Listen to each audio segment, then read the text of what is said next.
La contre-attaque du milliardaire déguisé, auteur. Ricky Appiah chapitre 2, piétiné, dans le vestiaire Trevor a vu sa petite amie, Sylvia, appuyée contre Danny et ils s'embrassaient. Le visage de Sylvia était rouge d'ardeur et de luxure. Pendant ce temps, Danny était en train de lui caresser les seins lascivement. Merde. Trevor a hurlé de colère et de choc. Une forte sensation de douleur et d'humiliation a envahi son cœur. Sylvia s'est empressée de baisser sa jupe relevée afin de couvrir ses cuisses exposées. « Qu'est-ce que tu fais ici, Trevor? Et toi, qu'est-ce que tu fais ici? Tu m'avais dit que tu irais faire du shopping avec ta meilleure amie cet après-midi, a-t-il demandé, troublé.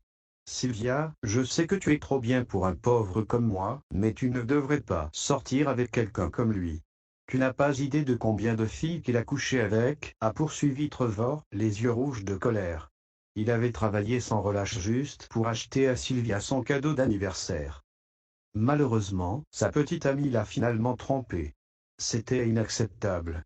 Au lieu de se sentir honteuse, Sylvia a ricané en se moquant. À présent que tu connais la vérité, il ne sert plus à rien de la cacher.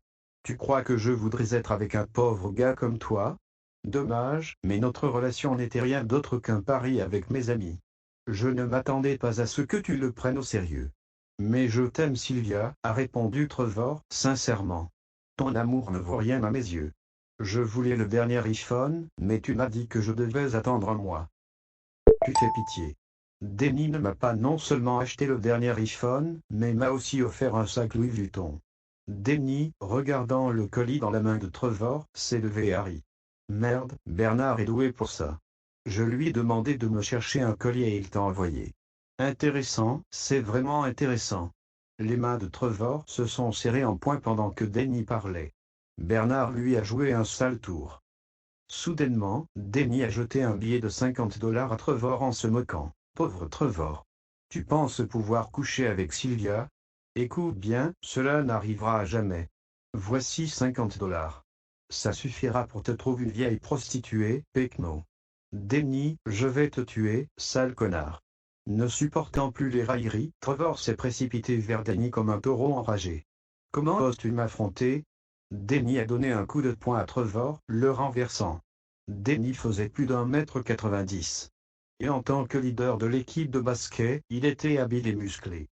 Trevor, par contre, était plus petit de quelques centimètres que Danny et était mince. Trevor est tombé au sol avec un bruit sec, et il a senti une douleur vive sur sa joue, là où Danny venait de le frapper. Malgré son étourdissement, il a rassemblé toutes ses forces pour se relever. Mais avant qu'il ne puisse se relever, Danny a levé son pied et a piétiné le visage de Trevor, le plaquant au sol. Le visage de Trevor était couvert d'empreintes de pas. Même si chaque mouvement le faisait gémir de douleur, il faisait tout son possible pour se relever. Bien évidemment, Danny ne le laisserait pas se relever. Il s'est assis sur le dos de Trevor et a sorti un feutre noir de son sac à dos. Puis, avec un sourire narquois au coin de la bouche, il a écrit l'osé sur les vêtements de Trevor. Comme si cela ne suffisait pas, il a craché sur Trevor et l'a averti. Si tu oses me provoquer encore une fois, je te battrai chaque fois que je verrai ton visage. Retiens bien mes avertissements. Après cela, il a pris la main de Sylvia et est parti. Trevor avait tellement mal. Les autres étudiants ne pouvaient s'empêcher de le montrer du doigt en voyant son visage battu et sale. Sylvia, celle qu'il aimait le plus, l'a trahi en brisant son cœur. Les mots cruels de Bernard, l'humiliation de Danny et la trahison de Sylvia ont rempli son cœur de ressentiment. Pourquoi? Pourquoi ils me harcèlent tous en piétinant ma dignité? Pourquoi? Juste parce que je suis pauvre, à leurs yeux, je ne suis même plus un être humain.